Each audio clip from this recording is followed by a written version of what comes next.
3 দিনের চীন সফর শেষে ঢাকায় ফিরেছেন প্রধানমন্ত্রী শেখ হাসিনা। রাত 12:30টার দিকে শাহজালাল আন্তর্জাতিক বিমানবন্দরে পৌঁছান তিনি। এর আগে স্থানীয় সময় রাত 10:05 বেইজিং ক্যাপিটাল আন্তর্জাতিক বিমানবন্দর থেকে রওনা হন। এবারে চীন সফরে প্রধানমন্ত্রী শেখ হাসিনা বৈঠক করেছেন দেশটির প্রেসিডেন্ট শি জিনপিং ও প্রধানমন্ত্রী লি কিয়াংয়ের সাথে। পরে চীন বাংলাদেশকে 1600 কোটি টাকা সহযোগিতার প্রতিশ্রুতি দিয়েছে। এছাড়া অবকাঠামো উন্নয়নে 4 ধরনের ঋণ সহায়তারও আশ্বাস মিলেছে।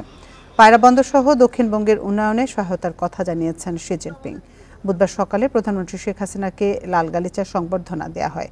পরে তাকে গার্ড অব অনার দেয় চীনা সশস্ত্র বাহিনীর একটি চৌকস দল।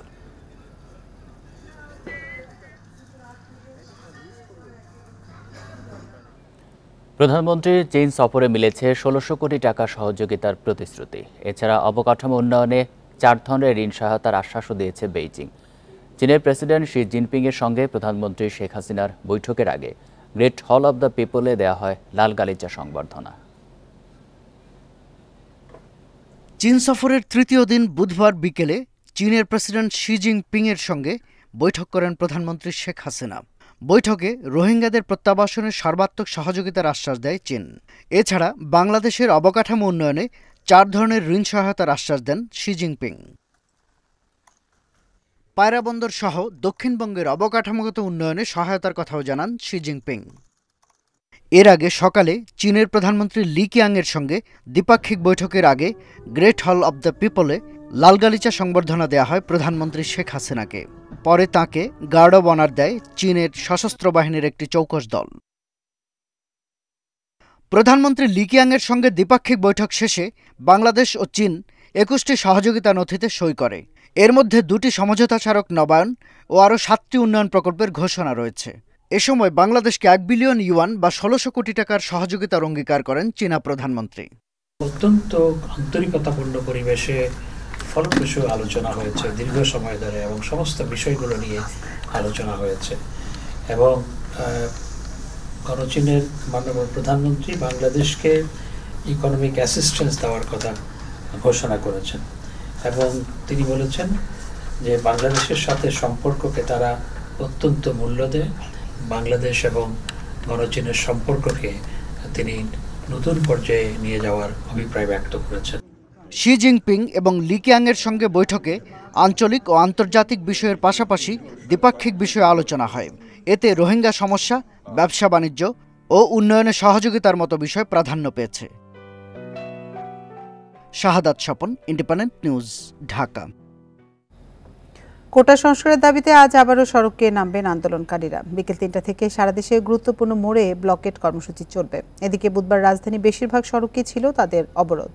এতে 8 ঘণ্টা বন্ধ থাকে যান চলাচল। আন্দোলনকারীরা জানান, নির্বাহী বিভাগের স্পষ্ট ঘোষণা ছাড়া কর্মসূচি বন্ধ করবেন না তারা। গত 5 জুন সরকারি চাকরিতে কোটা পদ্ধতি পুনর্বহালের রায় দেয় হাইকোর্ট। এরপরই শুরু হয় শিক্ষার্থীদের আন্দোলন। বুধবার হাইকোর্টের রায়ে 1 মাসের স্থগিতাদেশ দেয় আপিল বিভাগ। এই আদেশের পর শিক্ষার্থীরা জানান, কোটা সংস্কারের জন্য নির্বাহী বিভাগের কাছে দাবি তাদের। সেখান থেকে সুস্পষ্ট ঘোষণা না আসা পর্যন্ত আন্দোলন চলবে। নির্বাহী বিভাগের কাছে আমরা সকল গ্রেডে কোটা সংস্কার চাচ্ছি সংবিধান অনুযায়ী। কোটা সংস্কারের দাবিতে বুধবার দিনভর রাজধানীর ফার্মগেট, পল্টন সহ গুরুত্বপূর্ণ অনেক মোড়ে সড়ক অবরুদ্ধ করে রাখেন ঢাকা বিশ্ববিদ্যালয় সহ বিভিন্ন প্রতিষ্ঠানের শিক্ষার্থীরা। সব ধরনের বৈষম্যমূলক কোটা যেগুলো বর্তমান আছে সেগুলোকে একটা যৌক্তিক পর্যায়ে নামিয়ে আনতে হবে। যে কোনো কোটাই, মুক্তিযুদ্ধ কোটা হোক বা যে কোটাই হোক, সব মিলে 5%-এর বেশি কোটা থাকবে না কোনো চাকরিতে। 8 ঘণ্টা পর সন্ধ্যায় অবরোধ তুলে নেন শিক্ষার্থীরা। এছাড়া বৃহস্পতিবার বিকেলে সারা দেশে আবার ব্লকেট কর্মসূচির ঘোষণা দেন। বাংলাদেশের প্রতিটি আনাচে কানাচে, প্রতিটি রাজপথে, প্রতিটি রেল লাইনে শিক্ষার্থীরা বাংলা ব্লকেট কর্মসূচি অব্যাহত রাখবে। শিক্ষার্থীদের এই কর্মসূচিতে ব্যাপক ভোগান্তিতে পড়তে হয় সাধারণ মানুষকে। নূরে আলম, ইন্ডিপেন্ডেন্ট নিউজ, ঢাকা। চলমান কোটা বিরোধী আন্দোলনে চরম ভোগান্তি পোহাচ্ছেন রাজধানীবাসী। বুধবার সকাল থেকে সড়কের চিত্র স্বাভাবিক থাকলেও দুপুরের পর নগরীর অনেক স্থানেই শুরু হয় তীব্র যানজট। পায়ে হেঁটে গন্তব্যস্থলে যেতে দেখা যায় অনেককে। এই ইস্যুর দ্রুত সমাধান চেয়েছেন ভুক্তভোগী নগরবাসী। আটকে রাখছে, তুমি মেডিনোভার যে অ্যাপয়েন্টমেন্টটা নেওয়া আছে, মেডিনোভার না অ্যাপয়েন্টমেন্ট নেওয়া আছে, ওইটা মেসেজটা সেন্ড করো আমাকে। ঢাকা এলিভেটেড এক্সপ্রেসওয়ের কারওয়ানবাজার অংশে নামার র্যাম্পে আটকে আছে শত শত যান। যাত্রীদের অনুরোধেও মন গলছে না আন্দোলনকারীদের। না ওরকম বললে তো হবে না, এরকম বললে তো হবে না। তাই বাধ্য হয়েই পায়ে হেঁটে গন্তব্যে যাচ্ছেন অনেকে। পুরো গুলিস্তান থেকে এই পর্যন্ত আমরা হাঁটতেছি, আর এখনো সামনে আমাদের হাঁটার রাস্তা। মগবাজার অংশে দীর্ঘ সময় আটকে থেকে এভাবেই যানবাহন নিয়ে ফুটপাতে উঠে সামনে যাওয়ার চেষ্টা অনেকের, যদিও তাতে খুব একটা সুফল মেলেনি। 11টার থেকে নারায়ণগঞ্জ থেকে 3টে বাস মানে রাইখা চলে এসেছি, মমিতে নামাই দিছে, তারপরে আপনার পরে আরেকটা বাসে উঠছে, ওইটার থেকেও নামছে, এখন রিকশা যেতেছি।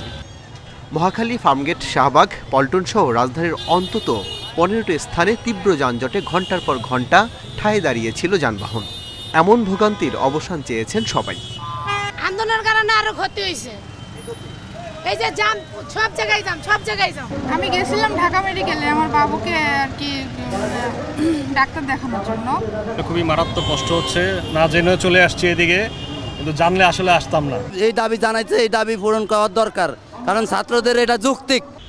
পূর্ব নির্ধারিত অবরোধের ঘোষণায় অনেক যানবাহন বের হয়নি, অনেকেই সকাল সকাল ছুটেছেন গন্তব্যের পথে। 8:30 পর থেকে পেশা শুরু হয়, বাট আজকে 8টা থেকে 8:30 এই সময়টা ভালো পেশা ছিল। আল আমিন হক অহন, ইন্ডিপেন্ডেন্ট নিউজ, ঢাকা। কোটা সংস্কার আন্দোলনের জেরে মেট্রো রেলের উপর ব্যাপক চাপ পড়ে যাত্রীদের। প্রায় সব স্টেশনেই কয়েক গুণ মানুষ ভিড় করেন। এতে টিকিট কাউন্টার এমনকি প্ল্যাটফর্মেও লম্বা লাইনে দাঁড়াতে হয় যাত্রীদের। অতি ভিড়ের কারণে পা ফেলার জায়গা ছিল না বগিগুলোয়। রাজধানীর অন্যতম গুরুত্বপূর্ণ মোড় আগারগাঁওয়ে বুধবার দিনভর ব্লকেট কর্মসূচি পালন করেন শেরেবাংলা কৃষি বিশ্ববিদ্যালয়ের শিক্ষার্থীরা। এতে এই মোড় হয়ে মিরপুর 10 এবং শ্যামলীগামী যান চলাচল বন্ধ হয়ে যায়। কোটা সংস্কার আন্দোলনকারীদের অবরোধের কারণে অনেক গুরুত্বপূর্ণ সড়কেই কার্যত অচল হয়ে পড়ে। এতে যাত্রীদের একমাত্র ভরসা হয়ে দাঁড়ায় মেট্রো রেল। প্রায় প্রতিটি স্টেশনে স্বাভাবিকের চেয়ে কয়েক গুণ চাপ পড়ে। টিকিটের জন্য দীর্ঘ লাইন তৈরি হয়। রাস্তায় ব্লক চলতেছে, তো এই জন্য মেট্রো রেলে ভিড় পূর্বের তুলনায় বেশি আজকে। শিক্ষার্থীরা আন্দোলন করতেছে, আর সেই জন্য মেট্রো রেলে অনেক ভিড়। বসার জায়গা তো নাই, দাঁড়ানোর মতো জায়গা নাই। যাদের গন্তব্য মতিঝিল কিংবা উত্তরা রুটের কাছে নয়, সড়কের ভোগান্তি কিছুটা কমাতে তারাও এই সার্ভিসে সেবা নেন। গাড়িগুলো চলছে না, জনগণ পদব্রজে হাজাচ্ছে, সেই জন্য ট্রেনটা স্বাচ্ছন্দ্য বোধ করতেছে, সময় কম লাগতেছে। ভিড় অনেক বেশি নিচে, আমি যেমন নিচে নেমে হেঁটে তারপর জি পার হয়ে গেছি, মানে এটা আসলে অনেক সুবিধা হয়েছে আমাদের। অতি ভিড়ের কারণে প্ল্যাটফর্মেও লম্বা লাইন তৈরি হয়। এতে 2 থেকে 3টি ট্রেনও মিস করেন অনেকে। আফসানা আফরোজ জুই, ইন্ডিপেন্ডেন্ট নিউজ, ঢাকা। রাজধানীতে বাসে চলতে গিয়ে নারীদের হেনস্থা হয়রানির অভিযোগ কমছে না। কর্মজীবী নারীরা বেশি হেনস্থার শিকার হন, অথচ প্রতিদিনে বাড়ছে কর্মজীবী নারীর সংখ্যা। এদিকে বিআরটিসির দাবি, লোকসান দিয়ে 7টি রুটে 9টি বাস চলছে শুধু নারীদের নিয়ে। আর যাত্রী সংকটের শঙ্কায় আলাদা বাস নামাতে চান না ব্যবসায়ীরা।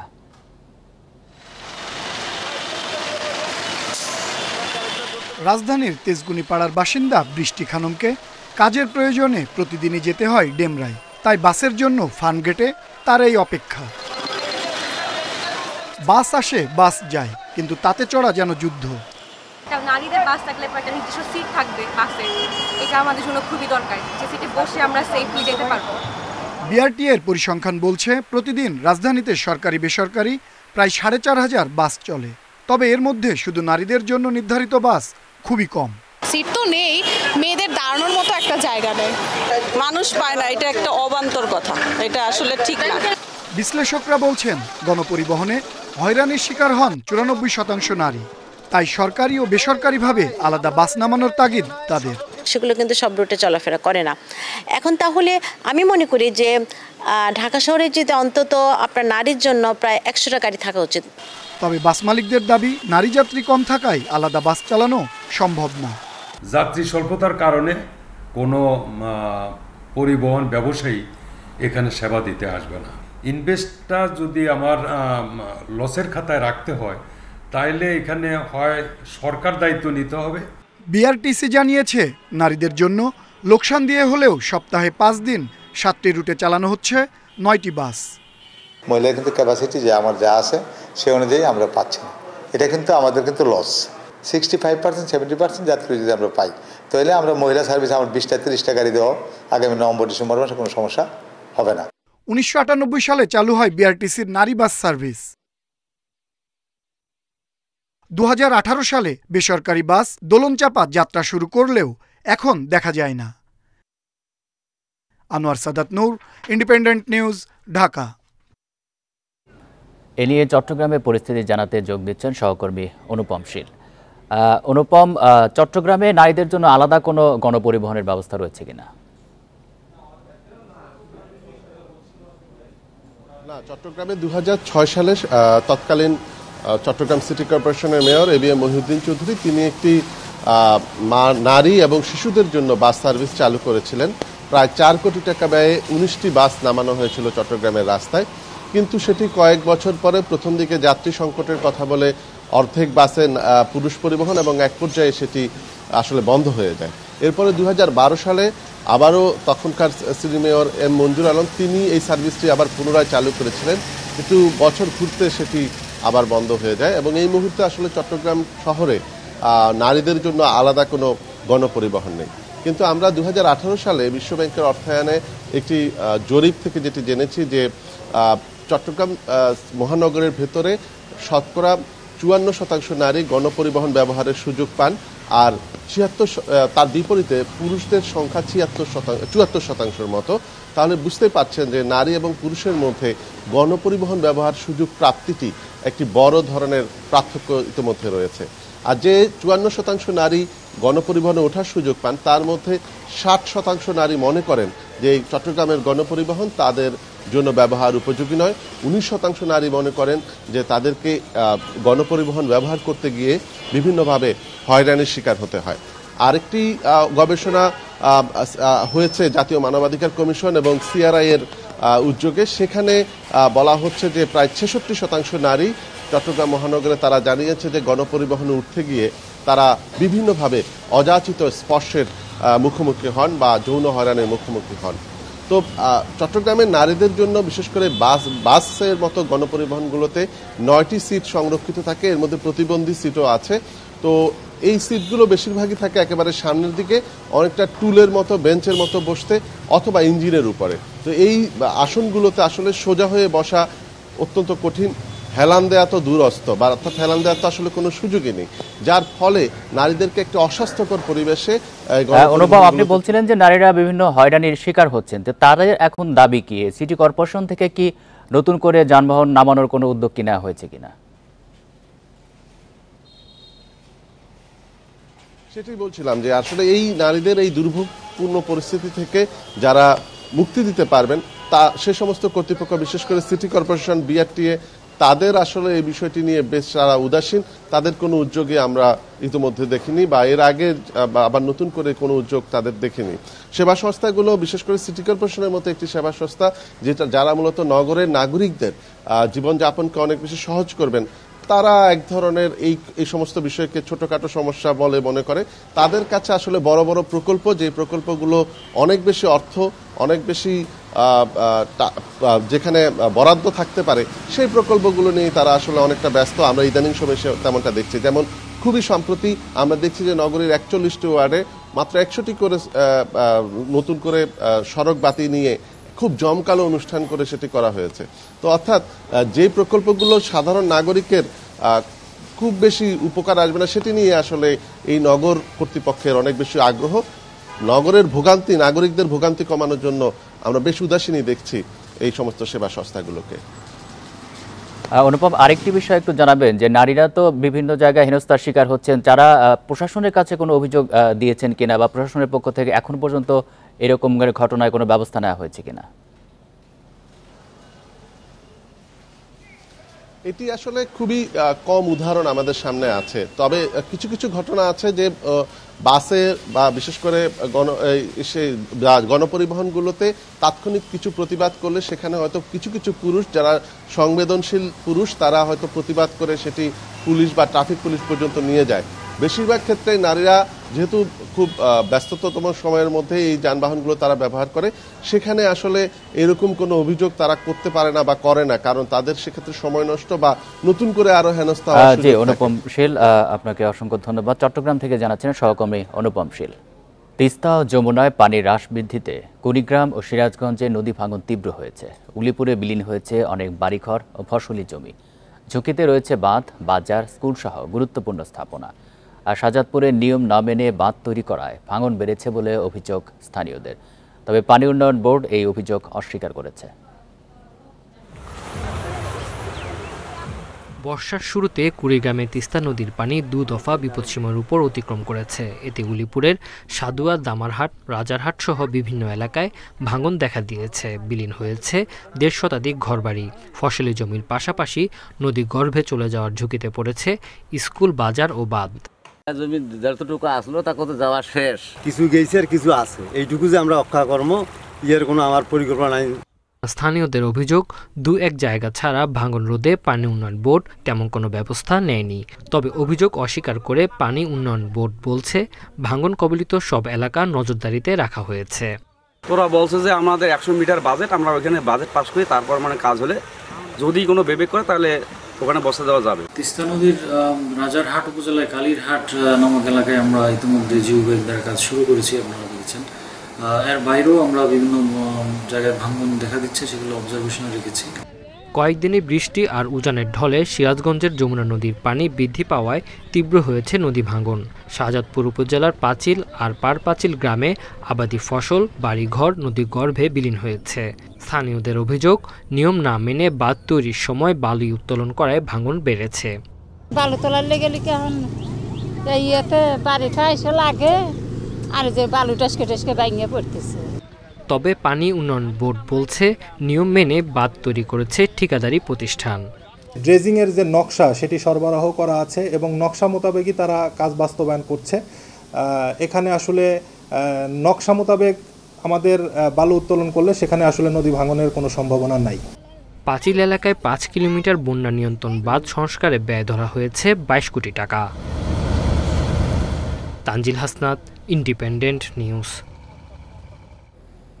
উন্নতি হলেও সুনামগঞ্জে বন্যার পানি নামছে ধীরে। অনেক গ্রামীণ সড়ক ডুবে থাকায় এবং বহু কাঁচা ঘর বিধ্বস্ত হওয়ায় ভোগান্তিতে জেলার 1 লাখের বেশি মানুষ। বন্যা নিয়ন্ত্রণে সুষ্ঠু পরিকল্পনার দাবি স্থানীয়দের। পানি উন্নয়ন বোর্ড বলছে, পানি নামতে আরও দেরি হবে। দ্বিতীয় দফা বন্যায় এখনও ডুবে আছে সুনামগঞ্জের অনেক গ্রামীণ সড়ক। পানি মারিয়ে গন্তব্যে যেতে পোহাতে হচ্ছে ভোগান্তি। বহু ঘরবাড়ি এখনও তলিয়ে। বন্যার উন্নতি হলেও পানি নামছে ধীরে। দুর্ভোগে 1 লাখের বেশি মানুষ। কোনো চিনুন কিচ্ছু নাই, বেড়াটারও নাই, সব টানি গেছে। কোনো ক্ষমতা নাই আমি ঘর ঠিক করবা। ওই দিয়ে বুঝেন আমার ঘরের অর্ধেক কাকের হানি গেছি। সামনে একটা স্কুল আছে, হাই স্কুল আছে, অনেক যেতে যাওয়া আসা যাওয়া অনেক ভোগান্তি। বা এই সামনে রাস্তাঘাটগুলো অনেকগুলো ভাঙছে। 2022 সালের ভয়াবহ বন্যার পর চলতি মৌসুমে 2 দফা বন্যা চিন্তায় ফেলেছে হাওরবাসীদের। বন্যা নিয়ন্ত্রণে সুষ্ঠু পরিকল্পনার দাবি তাদের। সুনামগঞ্জে প্রতি বছর 2 থেকে 3 বার মানুষ বন্যায় কবলিত হয়। এ থেকে পরিত্রাণ পাওয়া উচিত। সরকারের উচ্চ মহলে এই ব্যাপারে পদক্ষেপ নিতে হবে। দেশের বিভিন্ন নদীতে পানি বাড়ছে। এ কারণে বন্যার পানি নামতে দেরি হচ্ছে বলে জানিয়েছে পানি উন্নয়ন বোর্ড। আমাদের সব নদীর পানি কিন্তু বৃদ্ধি পেয়েছে। পানি বৃদ্ধি পাওয়ার কারণে কিন্তু এখন যদি কোনো জায়গায় পানি অতিমাত্রায় পানি প্রবেশ করে, সেটি কিন্তু ডাউন স্ট্রিমে যেতে সময় লাগে। কারণ হচ্ছে পানির যে হেড ডিফারেন্সটা কিন্তু কম। হেড ডিফারেন্সটা করার কারণে কিন্তু পানিটা একটু নিচে ডাউন স্ট্রিমে যেতে সময় লাগতেছে। এখনও বানের পানি না সরায় ক্ষয়ক্ষতি পুরোপুরি নিরূপণ করতে পারেনি প্রশাসন। Independent news. এবার বন্যা ও নদী ভাঙন নিয়ে জানাতে সুনামগঞ্জ ও কুড়িগ্রাম থেকে আমাদের সাথে যোগ দিচ্ছেন সহকর্মীরা। শুরুতেই জানবো সুনামগঞ্জের খবর, সেখানে আছেন সহকর্মী জাকির হোসেন। জাকির, এবার দীর্ঘমেয়াদে বন্যা হচ্ছে, পানি নামার এই ধীরগতির কারণ কি, আর নিয়ন্ত্রণে কি ধরনের উদ্যোগ নেওয়া হচ্ছে?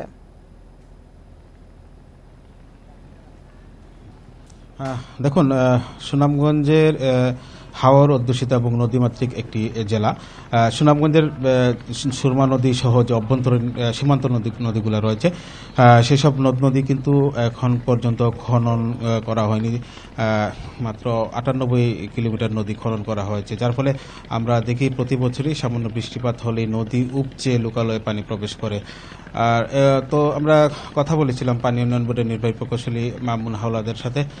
তিনি আমাদেরকে জানিয়েছেন ইতিমধ্যে তাদের একটি প্রকল্প পরিকল্পনা মন্ত্রণালয়ে অনুমোদনের অপেক্ষায় আছে, যেখানে 19টি নদী খনন করা হবে। আর সেই 19টি নদী যদি সুনামগঞ্জের খনন করা হয়, তাহলে যে সুনামগঞ্জের যে বন্যা প্রকোপ প্রতি বছর অন্ততপক্ষে 3 থেকে 4 বার দেখা দেয় এবং আগাম বন্যায় ফসল নষ্ট হয়ে যায়, সেই প্রকোপ আর থাকবে না, তিনি এমনটাই জানিয়েছেন। তো আসলে এটা আমরা গত 3 থেকে 4 বছর যাবতই শুনে আসছি যে একটি প্রকল্প অনুমোদনের অপেক্ষায় আছে। সেই প্রকল্প কবে নাগাদ অনুমোদন হবে সেটা আসলে একটা চিন্তার বিষয় সুনামগঞ্জবাসী। আসলে প্রতি বছর এরকম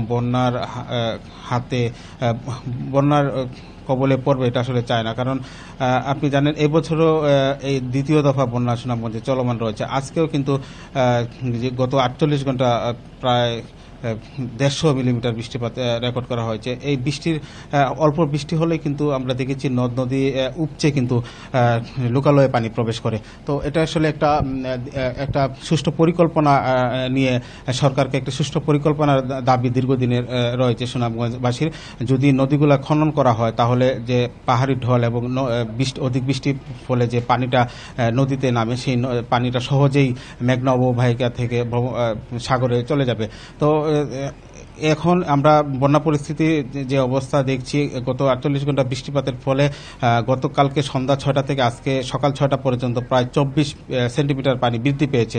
যদিও এই পানিটা খুব একটা শঙ্কার কারণ নেই বলে আমাদেরকে জানিয়েছেন। তো সার্বিকভাবে আমরা বলতে পারি যদি আরও পানি এভাবে থাকে, তাহলে কিন্তু মানুষের যে দুর্ভোগ সেটা আরও বেড়ে যাবে। এই ছিল আমার কাছে সুনামগঞ্জের বন্যা পরবর্তী দুর্ভোগের সর্বশেষ খবর। জাকির, আপনি সাথে থাকুন। এবার আমরা যাব কুড়িগ্রামে, সেখানে নদী ভাঙনের খবর জানাবেন আমাদের সহকর্মী আব্দুল খালেক। খালেক, নদী ভাঙন রোধে এখানে কি ধরনের উদ্যোগ নেওয়া হয়েছে, আর চরাঞ্চল থেকে পানি নেমেছে কিনা? গতকাল থেকে কিন্তু ধরলা এবং দুধকুমারের পানি বৃদ্ধি অব্যাহত রয়েছে এবং এই দুটি নদ নদী কিন্তু এখন বিপদসীমার উপর দিয়ে প্রবাহিত হচ্ছে। আর ব্রহ্মপুত্র কিন্তু আগে থেকেই বিপদসীমার উপরে ছিল এবং মাঝে একটু পানি কমার কারণে পরিস্থিতির কিছুটা উন্নতি হয়েছিল, কিন্তু এখন আবার সার্বিকভাবে বলা যায় যে কুড়িগ্রামের বন্যা পরিস্থিতির অবনতি হয়েছে। এবং এখন প্রশাসনের যে হিসাব সে অনুযায়ী আমরা দেখতে পাচ্ছি যে প্রায় 1.5 লক্ষাধিক মানুষ কিন্তু এখন বন্যায় ক্ষতিগ্রস্ত হয়েছে এবং নদী ভাঙনের শিকার হয়েছে 5 শতাধিক পরিবার। এবং আমরা বিভিন্ন চর এলাকায় এবং বিভিন্ন এলাকায় ঘুরে যেটি আমরা দেখতে পেয়েছি যে বিভিন্ন জায়গায় নদ নদীর ভাঙন তীব্র আকার ধারণ করেছে এবং ঘরবাড়ি সরিয়ে নিয়ে বিভিন্ন রাস্তা ফাঁকা জায়গায় অনেকে আশ্রয় নিচ্ছেন। গতকাল থেকে কিন্তু ভারী বৃষ্টি হচ্ছে কুড়িগ্রামে এবং এই কারণে কিন্তু বন্যা দুর্গত এবং নদী ভাঙনের শিকার পরিবারগুলো দুর্ভোগ আরো বৃদ্ধি পেয়েছে। বিশেষ করে রান্নার সমস্যা প্রকট হয়ে উঠেছে এবং শুকনো খাবারেরও সমস্যার কথা অনেকে বলেছেন। প্রশাসনের পক্ষ থেকে যদিও বলা হচ্ছে যে 500 মেট্রিক টন চাল, 32 লক্ষ টাকা এবং 23,000 প্যাকেট শুকনো খাবার ইতিমধ্যে বিতরণ করা হয়েছে, কিন্তু অনেক এলাকায় অনেকেই বলছেন যে তারা এখনো ত্রাণ সহায়তা পাননি, পেলেও একবার পেয়েছেন, যেটি দিয়ে তাদের আসলে সমস্যা হচ্ছে। আর ভাঙনের কথা যেটি বলছিলেন যে বিভিন্ন জায়গায় বাঁধ এবং এসপার কিন্তু এখন ঝুঁকির মধ্যে রয়েছে এবং পানি বাড়লে এগুলো রক্ষা করা খুব কঠিন হয়ে যাবে বলে মনে করছেন স্থানীয়রা। সুনামগঞ্জ এবং কুড়িগ্রাম থেকে বন্যা পরিস্থিতির সবশেষ তথ্য জানাচ্ছিলেন আমাদের সহকর্মীরা। উচ্চ মূল্যস্ফীতির কারণে সঞ্চয়পত্র কেনার চেয়ে ভাঙার প্রবণতা বাড়ছে, ফলে গত 2 অর্থ বছরে সঞ্চয়পত্রের নিট বিক্রি কমেছে। অর্থনীতি বিশ্লেষকরা বলছেন, মূল্যস্ফীতির বিবেচনায় সঞ্চয়পত্রে মানুষের আগ্রহ বাড়াতে সুদ হার বাড়াতে হবে। পরিশোধ সহজ হওয়ায় সরকারকে সঞ্চয়পত্র থেকে ঋণ নেওয়ার পরামর্শ তাদের।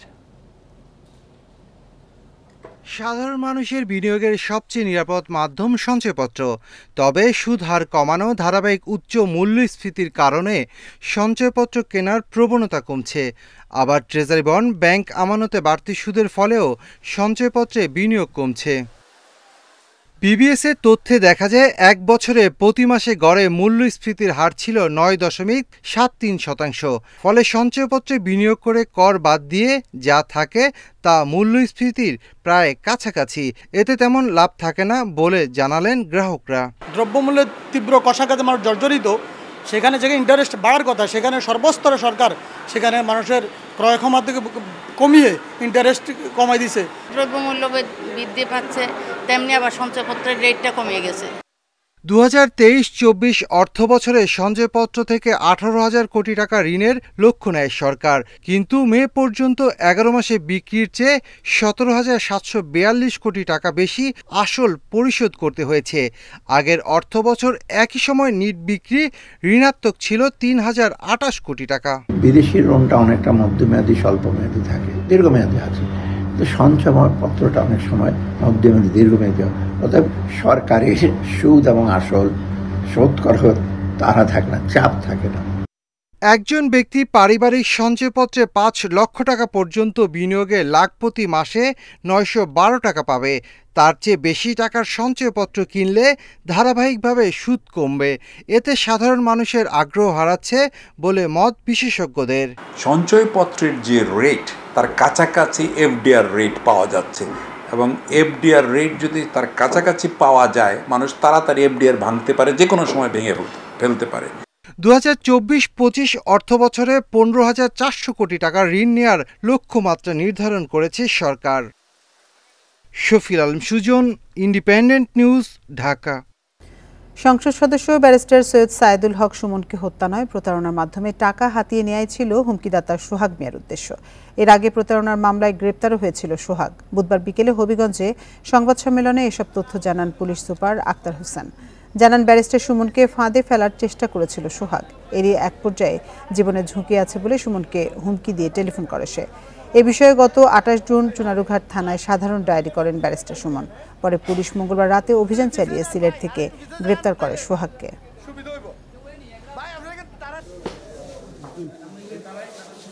ডার্ক ওয়েবসাইটে গিয়ে একটি লিঙ্ক পায়, সেটা হলো হিটম্যান ওয়েব যে লিঙ্ক, সেই লিঙ্কে সে একটা গল্প দেখে। তো সেও সেই গল্পের ছলেই মনে করেছিল যে আমিও দেখি কিছু টাকা পয়সা এইভাবে ইনকাম করতে পারি কিনা। নারায়ণগঞ্জের রূপগঞ্জের পূর্বাঞ্চলে পুলিশের সাবেক মহাপরিদর্শক বেনজির আহমেদের বাড়িতে 5 ঘণ্টা তল্লাশি চালিয়েছে দুদক ও জেলা প্রশাসন। বুধবার দুপুর 12টা থেকে বিকেল 5টা পর্যন্ত অভিযান চালানো হয়। এ সময় সাংবাদিকদের ভেতরে ঢুকতে দেওয়া হয়নি। পরে কর্মকর্তারা জানান, ভবনে এসি, ফ্রিজ, টিভি, রান্নাঘরের জিনিসপত্র ছাড়া অন্য কিছু পাওয়া যায়নি। এর আগে বেনজিরের বেশ কিছু সম্পদ জব্দের নির্দেশ দেয় আদালত। সেই নির্দেশনা অনুযায়ী গত শনিবার বাড়িটিতে অভিযান চালিয়ে সিলগালা করে জেলা প্রশাসন ও দুদকের সমন্বিত একটি দল। বাড়িতে ফিঙ্গারপ্রিন্ট লকের কারণে সে সময় ভেতরে ঢুকতে পারেননি কেউ।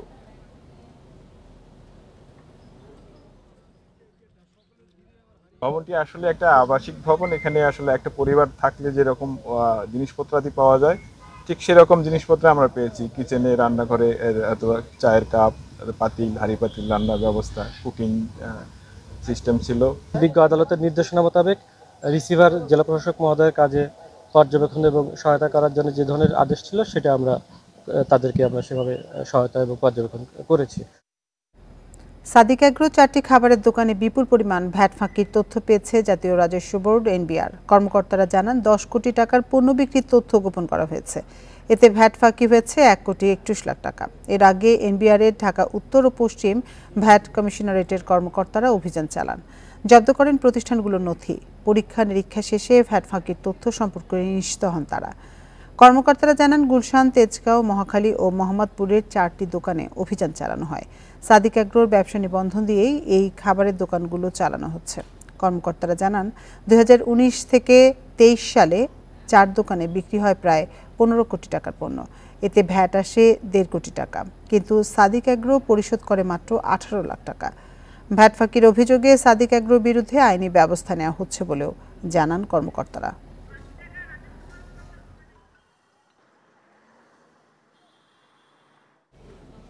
সরকারি বেসরকারি সংস্থা ও প্রতিষ্ঠানের গাফিলতির কারণে এডিস মশা নির্মূল করা যাচ্ছে না, এমন মন্তব্য করে ঢাকা দক্ষিণ সিটির মেয়র শেখ ফজলেনুর তাপস বলেন, মশা নিধনে কেউ চাইলে সহযোগিতা করবে সিটি কর্পোরেশন।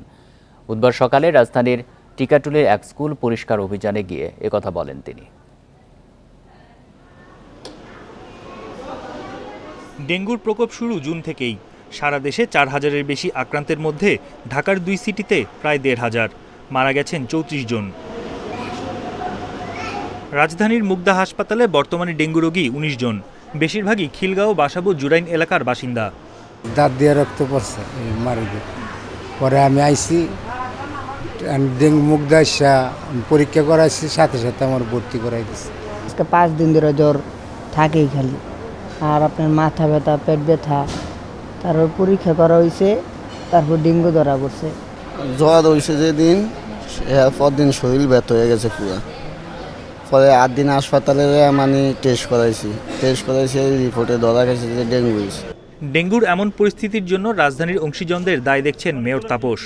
টিকাটুলির শেরেবাংলা বালিকা মহাবিদ্যালয়ে পরিষ্কার পরিচ্ছন্ন অভিযান পরিদর্শনে এসে মেয়র বলেন, সব প্রতিষ্ঠান দায়িত্বশীল হলে ডেঙ্গু নির্মূল করা সম্ভব। কোথাও যেন পানি জমে না থাকে সেই বিষয়টা নিশ্চিত করা, কিন্তু ঠিকাদারি প্রতিষ্ঠানও এখানে নেই, কোনো কর্তৃপক্ষের কোনো কর্মকর্তাও এখানে নেই, কেউ কোনো দায়িত্ব গ্রহণ করছে না। এটা আমাদের জন্য অত্যন্ত দুরূহ করে তুলছে, কঠিন করে তুলছে। এই যে দায়িত্বহীনতা, এই যে অবহেলা, এই যে গাফিলতি, এর কারণে কিন্তু ঢাকাবাসী ভুক্তভোগী হচ্ছে। গত 1 মাসে 400-র বেশি শিক্ষা প্রতিষ্ঠানে মশা নিধন অভিযান চালিয়েছে ডিএসসিসি। কোনো প্রতিষ্ঠান চাইলে সিটি কর্পোরেশন পরিচ্ছন্নতায় সহযোগিতা করবে বলেও জানান মেয়র তাপস। বন ইবনে কামাল, ইন্ডিপেন্ডেন্ট নিউজ, ঢাকা। চলতি বছর ফেব্রুয়ারি থেকে 9 জুলাই পর্যন্ত সাপের কামড়ের 610টি ঘটনায় 38 জনের মৃত্যু হয়েছে। বুধবার দুপুরে সংবাদ সম্মেলনে এ তথ্য জানান স্বাস্থ্য অধিদপ্তরের নন কমিউনিকেবল ডিজিজ কন্ট্রোল প্রোগ্রামের লাইন ডিরেক্টর অধ্যাপক রোবেদ আমিন। এই সময় সবচেয়ে বেশি রোগী ভর্তি হন রাজশাহী মেডিকেলে। সেখানে জানুয়ারি থেকে এ পর্যন্ত ভর্তি হয়েছেন 416 জন, যার মধ্যে মারা গেছেন 11 জন। এদের মধ্যে 5 জনকে রাসেলস ভাইপার কামড়েছিল। চিকিৎসকরা জানান, সময়মতো অ্যান্টিভেনম প্রয়োগ করা হলে বেশিরভাগ রোগী শঙ্কামুক্ত হতে পারেন। তাই সাপে কামড়ানো রোগীকে দ্রুত হাসপাতালে নেওয়ার পরামর্শ তাদের। 100 মিনিট যেন কোনো শব্দ আমরা যেন না বলি, কারণ অনেকদিন পরেও কিন্তু অ্যান্টিভেনম দেওয়ার সুযোগ আছে। অ্যান্টিভেনমের পার্শ্ব প্রতিক্রিয়া পর্যবেক্ষণ করতে হবে, কারণ এটা ঘোড়ায় তৈরি করা হয়। প্রয়োজন হচ্ছে ফলো আপ করা, কারণ দীর্ঘমেয়াদী শারীরিক এবং মানসিক প্রতিক্রিয়ার সম্ভাবনা হতে পারে। আমাদের স্টাডিতে আমরা দেখেছি প্রায় 10% মানসিক ধরনের সমস্যা কিন্তু স্নেক বাইটের কেজে হতে পারে। ঋতু পরিবর্তনের কারণে চুয়াডাঙ্গার আলমডাঙ্গায় বেড়েছে জ্বর, সর্দি কাশির প্রকোপ। হাসপাতালে বেড়েছে দ্বিগুণ রোগীর চাপ। শয্যা সংকট দেখা দেওয়ায় রোগীদের জায়গা হয়েছে হাসপাতালে মেঝেতে। হঠাৎ রোগীর চাপ বেড়ে যাওয়ায় হিমশিম অবস্থা কর্তৃপক্ষের। চুয়াডাঙ্গার আলমডাঙ্গায় হঠাৎ বেড়েছে সর্দি কাশিতে আক্রান্ত রোগীর সংখ্যা। গত 15 দিনে আলমডাঙ্গা উপজেলা স্বাস্থ্য কমপ্লেক্সে চিকিৎসা নিয়েছেন স্বাভাবিকের চেয়ে দ্বিগুণ রোগী। আমার আছে প্রেশার, জ্বর, কাশি, গ্যাস। চিকিৎসা এখানে সেবামূলক হিসাবে ভালোই আছে, সমস্যা নাই।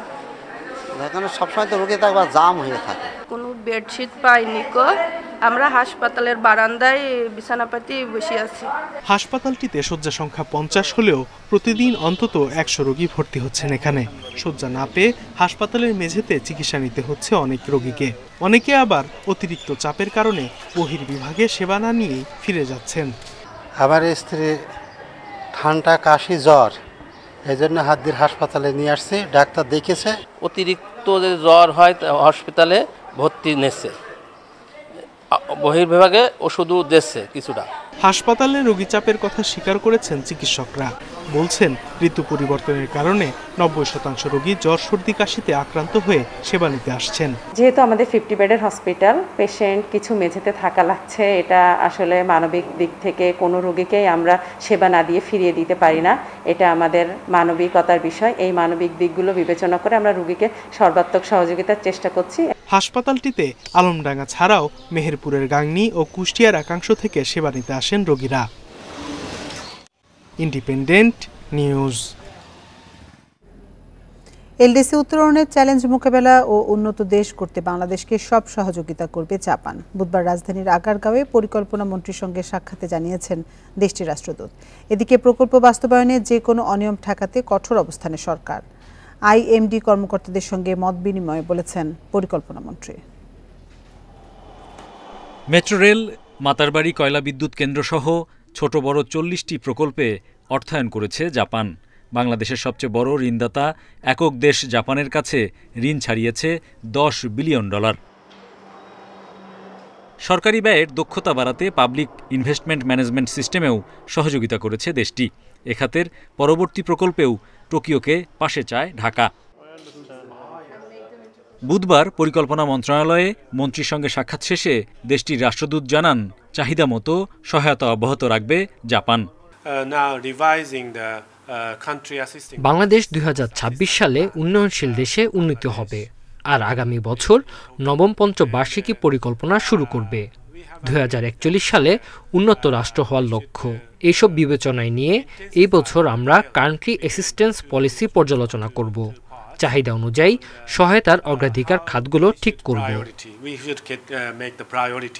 এদিকে পরিকল্পনা কমিশনের মূল্যায়ন ও বাস্তবায়ন বিভাগে মতবিনিময় সভায় ঘুষ দুর্নীতিকে কঠোরভাবে দমনের হুঁশিয়ারি দেন মন্ত্রী।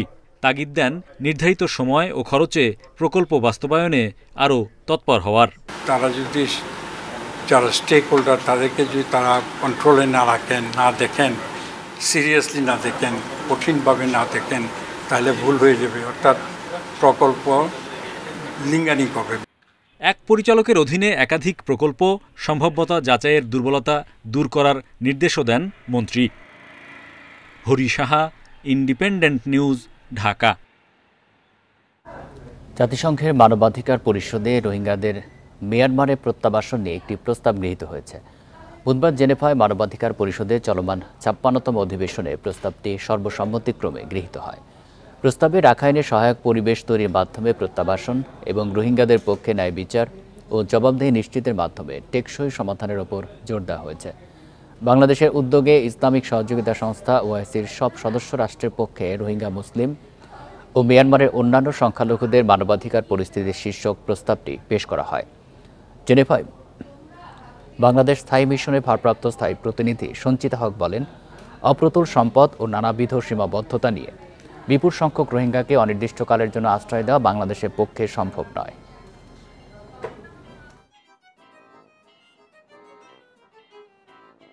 বাংলাদেশ ও ভারতের কিডনি পাচার চক্রের সাথে জড়িত থাকার অভিযোগে সন্দেহভাজন আরও 6 জনকে গ্রেপ্তার করেছে ভারতীয় পুলিশ। এর আগে দিল্লির অ্যাপোলো হাসপাতালের এক ভারতীয় নারী চিকিৎসককে গ্রেপ্তার করা হয়। এই চিকিৎসক ছাড়াও বাংলাদেশি আরও 3 জনকে গ্রেপ্তার করা হয়েছে। পুলিশ জানিয়েছে, বাংলাদেশ ও ভারতের মধ্যে কিডনি বাণিজ্যের সক্রিয় এই চক্রের সঙ্গে দীর্ঘদিন ধরে জড়িত 50 বছর বয়সী চিকিৎসক বিজয়া কুমারী। তিনি দিল্লির নয়ডার যথার্থ নামের হাসপাতালে 2021 থেকে 2023 সালের মধ্যে 15 থেকে 16টি কিডনি প্রতিস্থাপন করেছেন। সক্রিয় চক্রটি দালালের মাধ্যমে দরিদ্র বাংলাদেশিদের অর্থের প্রলোভন দেখিয়ে নয়াদিল্লির আশপাশের হাসপাতালে নিয়ে যেত। টি-20 টুর্নামেন্ট ও পাকিস্তান এ দলের বিপক্ষে সিরিজ খেলতে 13 জুলাই অস্ট্রেলিয়ার উদ্দেশ্যে রওনা দেবে বিসিবির হাই পারফরম্যান্স ইউনিট। রাকিবুল ও আকবর আলীদের কাছে লম্বা এই সিরিজ জাতীয় দলের রাডারে আসার বড় সুযোগ। অন্যদিকে পাইপলাইন শক্ত করতে এমন ম্যাচ আরও আয়োজন করতে চায় বিসিবি। হাই পারফরম্যান্স ইউনিটের জার্সি গায়ে হাস্য উজ্জ্বল আকবর ও রাকিবুল। দুজনকে নতুন করে পরিচয় করিয়ে দেওয়ার কিছুই নেই।